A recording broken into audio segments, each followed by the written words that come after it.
puzzles. And then we do not need to enable this client puzzle every time. So we only enable the client puzzle when, say, the server has like a buffer which is almost full. In this case, actually, we can enable this client puzzle. So if this buffer is say empty, nearly empty, then you don't need to run it. Right? So in the picture, in the previous slide, the picture how we generate the puzzle, I said we use a secret with some information. So here actually I show the information. So it's the timestamp, for example, when this connection is received, and then what is, for example, the service the client want to access, and then the index of the subpuzzle. For example, this is J's subpuzzle, right? So if you have 4 subpuzzles, then you have same S, maybe same T, same M, but you have different J from 1, 2, 3, 4.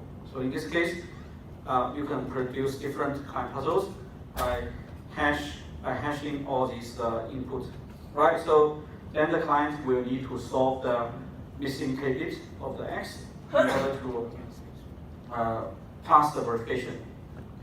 Okay, so now let's ask another question. So in general, so the generation of the client puzzle will need 2 hash, and then verification also very quick by the server. But the client will need to do the brute force. It will take some time. So depending on how large the k is, how many subpuzzle you need to solve, right? So say if you have like in the example, if you have like 4 k equal to 4, then if you only have 1 puzzle, you need to have about 8 hashes. The client needs to do 8 hashes. So if you have a larger k, say you have even, because this k actually, this computation grows in exponential like level. So if say k equal to 10, k equal to 11, you have 11 missing bits, then you need to roughly do 1,000, because to the power 10 is 1,000. If you have 21 bits missing, you need to do 1 million. So you can see, actually when you enlarge the k a little bit, the difficulty will increase significantly, right? So if you have like 11, if you have k equal to 11, you need to do 2 to the power 10, that's 1,000. If you have k equal to 21, you need to do 2 to the power 20, that's 1 million. If you have k equal to 31, you need to do 2 to the power 30, that's 1 billion, right? So the k, actually when you enlarge the k, the number of computation required by the client will increase significantly. So however, from the server, so no matter how big k is, to generate a puzzle, you only need 2 hash because you have the secret. You don't need to do brute force. You can calculate the x and y just by 2 hashes. So the server actually generates this client puzzle very efficiently. And then verification is also efficient because the client will give you an answer. You just hash it and then you see whether it's correct or not. And then this is about computation. Then you may ask, what's the storage cost? Because this one is to prevent sync flooding. Sync flooding is against the buffer. If the server needs to store something in order to verify the puzzle, then we will have the same problem because you can have a buffer flow. You can have like a full buffer due to a lot of client puzzle requests. So in this case, we need to avoid this kind of situation. Basically, we should not require the server to store like a lot of information for the client puzzle.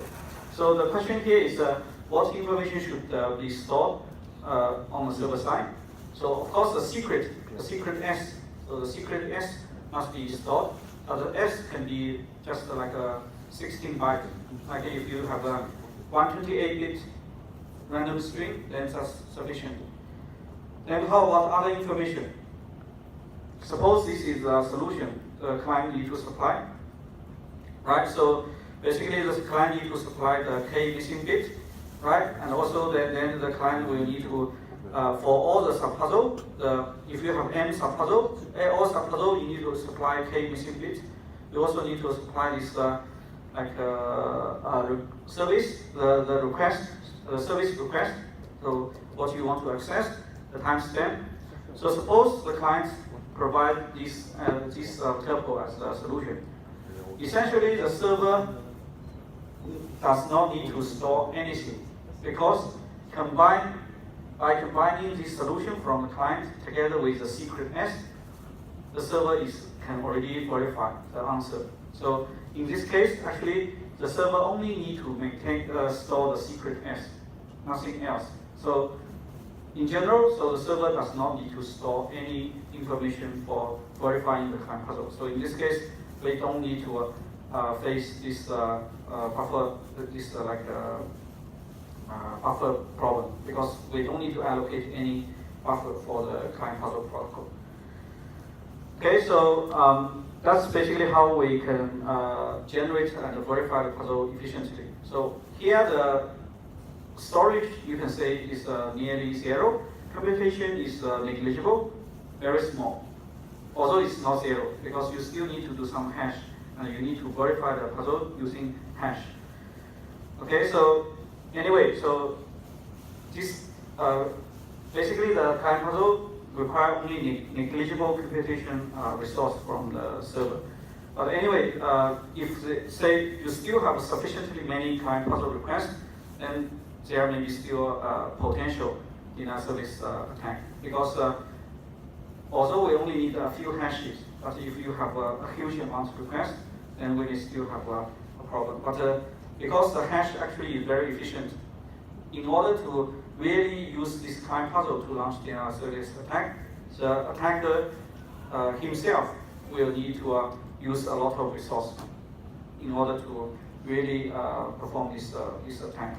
For example, if the attacker can have a large amount of machine that can simultaneously send the request, then it is possible still it can be the DOS attack can still be successful. But in this case, the attacker needs to have a sufficient resource.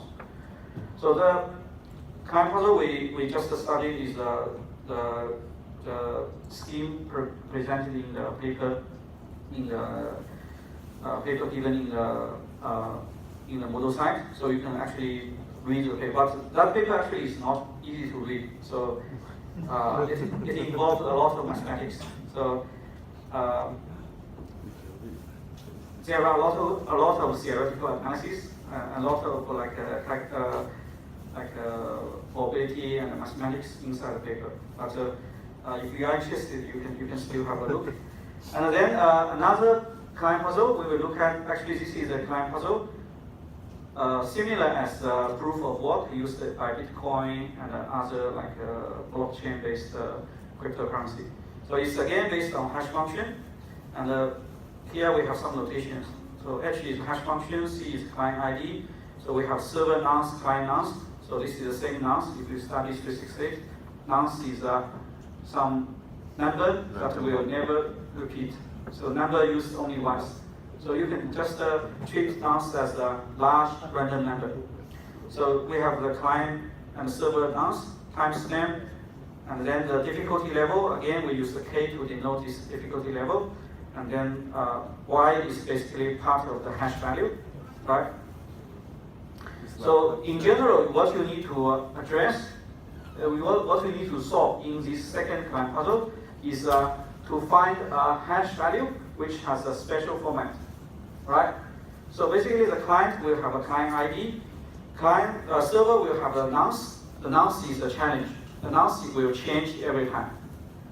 So this is to prevent replay attack, basically, right? So you cannot use the answer for an old puzzle, client puzzle, to answer the new client puzzle because every time the server will give you a new challenge, which is a nonce, right? So you hash the client ID, server nonce, client nonce, and the number X.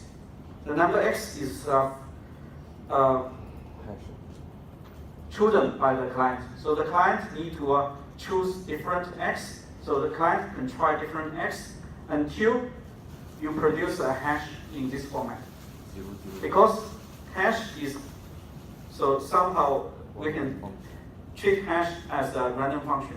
If you randomly pick an X, so all these values are like fixed, if you randomly pick an x, the chance that one bit equal to 0 is only 50%. So in this case, say if you want to have one bit equal to 0, so on average you need to try two different x. Because if you try one x, the chance is only 1/2. So you need to, on average, you need to try two different x to have one bit equal to 0. If you want to have two bits equal to 0, you need to try 4 different x. So in general, if you have k bits, k0 bits in the output, that means you need to try 2 to the power k different x. On average, you need to try 2 to the power k different x, and before you can produce a hash like this, because hash is somehow like a random function. So the output is unpredictable. So if you choose a random x, so each bit only have a probability 50% to be 0. So in this case, you still need 2 to the power k. K is the number of 0 bits here. So you still need 2 to the power k x on average in order to have a output which contains k0 bits in front. So basically, because if you need kx, you need to try different x. You need to try k hashes. So you need to try 2 to the power k hashes for 2 to the power k different x in order to have k0 bits in front of the hash output. Right. So this is how we can implement this client puzzle by using this protocol.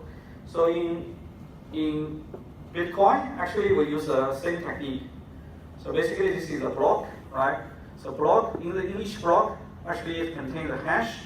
The hash is the hash value of the previous block. So the previous block will be the hash value of the previous block will be used as input, part of the content of the current block. Then you have the transactions. So transactions are stored in a tree. So we call it local hash tree, right? So these the roots are the transactions. So like these are the transactions, right? So now basically you need to find the x here. So this is similar as the client puzzle here. You need to try different x until the hash of this is a hash value, until the hash of this block actually can fulfill the requirement, right? So this is a hash. So you have the hash value for the previous block, you have the transaction, this is the root of the tree for all the transactions, you have this number x, this number x can be changed by the miner. So the miner just try different x until you find the x which produce hash value for the block, the entire block, and this hash value satisfies the requirement. You have many zeros in front. Then this block will be recognized by all the miners. So all the miners, they will accept this as a valid block. So as far as you can find the x, you can post this block in the chain, in the blockchain. Then you will get the reward, right? So nowadays the reward is 12.5 Bitcoin if you can find an x for a block which satisfy the hash value satisfy this format. So this is how the Bitcoin proof of work works. Basically, the same mechanism. So you just here we have why we call it blockchain, because we have a chain. So the hash will create a chain. The hash will create a chain, right? So the hash will create a chain. In this case, so all the blocks, they are chained together. So you cannot modify anything here, because if you modify anything here, we know hash is collision resistant. If you modify anything here, this hash will become mismatching, right? So this will not match a modified block. That means that the chain will break here. So you will have a broken chain here if you change any content in the transaction. So that's why if the data is in the blockchain, you cannot change it anymore. So if you change it, the chain will be broken. So That's why we can use it to implement a so-called public ledger. So you cannot modify any content. And then the proof of work is essentially the same to find this x.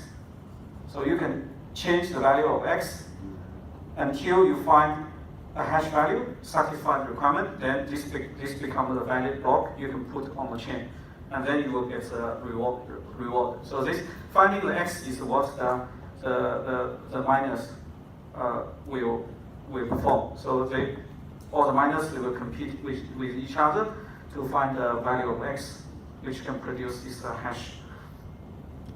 Right. So nowadays actually it's not easy to do this mining. So even if you have like a GPU or you have a very powerful server, it's difficult because now people use very specific hardware to do this mining. So essentially, if you can like break the hash function, then of course you can do the mining much faster than other people. But we assume hash function is like a random function. So the hash used by Bitcoin, Ethereum, and so on. So this popular like cryptocurrency, they use the hash function SHA-256. That's like a SHA-2 basically. Okay, so this is basically the process how the client puzzle works. So essentially, the server will generate a nonce, and then the nonce will be used as a challenge in the hash input. That means when you solve a client puzzle, you cannot use the answer for the next session, because the next session the server will give you a new nonce. So this is the same as the challenge response. So if you study 368, you know challenge response. So the nonce is the challenge. Every time the server gives you a new nonce, that means give you a new puzzle. You need to solve this new puzzle in order to pass the verification. Okay, so the verification is quite straightforward. You just hash the result given by the client. You check if the output has this format, then this answer, this solution is accepted, right? So there are some other variants of the client puzzle protocol, and if you are interested, you can look at some reading materials, even in the Moodle site.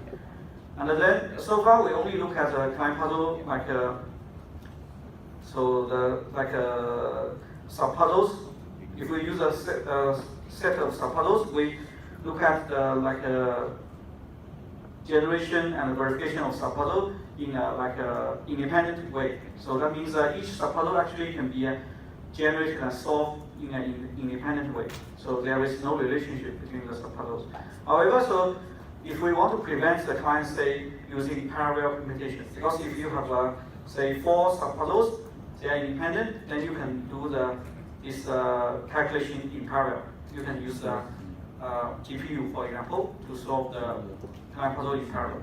So if we want to prevent this kind of parallel computation, then we can link the subpuzzles.